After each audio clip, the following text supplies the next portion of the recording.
Assalamualaikum warahmatullahi wabarakatuh. Kembali lagi di Mosidro, guys. Di Mosidro kali ini kita akan menyajikan beberapa hal. See you next time. Terima kasih. Kita kembali lagi. Welcome back. Kita akan bahas apa? Ya, untuk hari terkini mungkin kita akan sedikit mengulik keunikan Indonesia. Kira-kira seperti itu. Apa sih dari keunikan Indonesia tersendiri itu ya? Kira-kira ada beberapa hal yang mesti kita guyu tak gak cok. Ngene loh. Eh, Indonesia itu adalah negara terkaya. Terkaya ju. Dan pastinya kita kaya akan sumber daya alam. Kita melimpah. Bahwasanya kita juga termasuk dari surganya dunia itu ada di Nusantara, dan tepatnya itu ada di Indonesia. Nanti kita dikerucutkan lagi. Nah, Indonesia itu lebih tepatnya di mana lagi? Di mana toh tempat air yang mengalir, semua tumbuhan yang tidak ditanam, bahkan yang ditanam itu tumbuh subur, di mana? Ada beberapa tempat. Satu, itu ada di Jawa, tanah Jawa.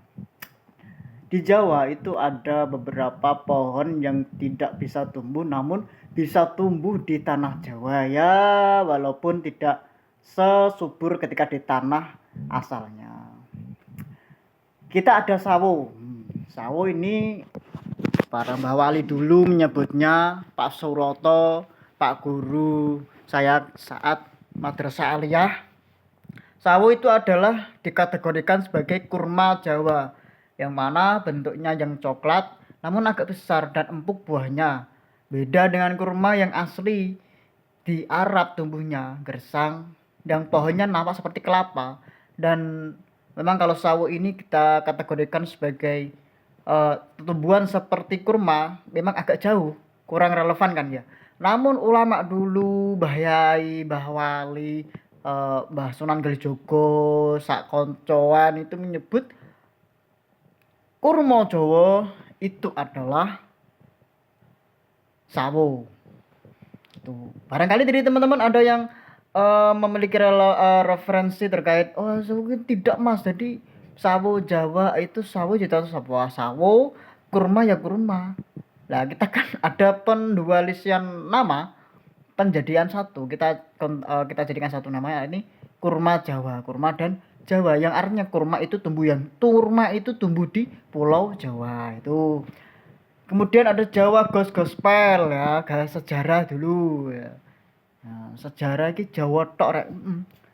Bahwasanya beberapa produk atau beberapa tinggalan itu yang dari zaman Majapahit khususnya itu berada di Jawa, khususnya di Jawa Timur dan tepatnya di Mojokerto.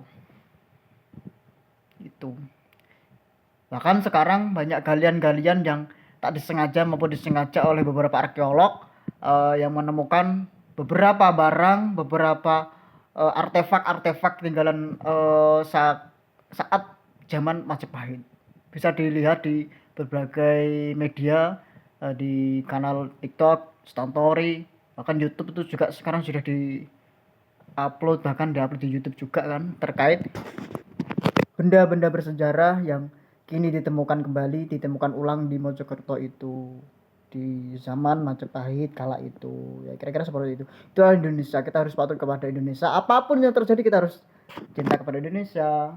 Aku gak punya referensi kan. Materi apa sama pengen vlog ketum. Oke tum, bahasa apa tum loh. Aku ya gak penak toh. Ya kira-kira seperti itu. Ketum sopo, ketumplak, ketum bukan masalah. Kagak bro, ya kira-kira ya kita harus cinta Indonesia. Kembali lagi sudah kita comeback di Masjid Draw dengan video panjang yang amat gelagak kita dengan karakteristik kita ya. Terima kasih. Aku nek mood yo video panjang itu kira-kira ya dampak dari faktorku apa ya, kadang upload video panjang, kadang video pendek. Aduh kecokot rek, tapi aku lebih nih ini video pendek sih karena durasinya ya pendek ya. Aku suka karena materinya itu loh nggak banyak-banyak gitu. Karena kalau materi video panjang kan kita harus punya materi, kita paling enggak harus referensi apa gitu, kuliner Jagong misalnya ya, kuliner Jandom bahwasanya alun-alun Bojonegoro, nah khususnya lagi Jawa di mana di Jawa Timur itu ada banyak, khususnya di Jawa Timur ada di Bojonegoro. Sekup pertambangan minyak ada di Bojonegoro bahwasanya sampai ada bioetanol, bioetanol yang akan dikerjakan sekarang sudah per hari ini masih pembukaan apa ya, hutan apa lahan masih diukur, mungkin akan segera dibangun karena tahapnya kan step by step, nggak mungkin jebler langsung bioetanol akan didirikan di Bojonegoro saat tes kan nggak mungkin, tetap ada bertahap, bahkan 1 sampai 2 tahun kurun 3 tahunan lah baru dibangun. Kemudian ada pertambangan minyak ya, bahasanya dari beberapa barel dari Bojonegoro kita atribusikan ke berbagai daerah, khususnya itu bahwasanya yang manakala PAD itu atau dana bagi hasil, kok PAD ya, pokok dana bagi hasil itu ya, itu nanti maksudnya ke Pemda. Nah itu untuk bagaimana Pemda untuk mengurusnya atau Pemkap untuk mengurusi dana migas. Alun-alun direvitalisasi, di rehab.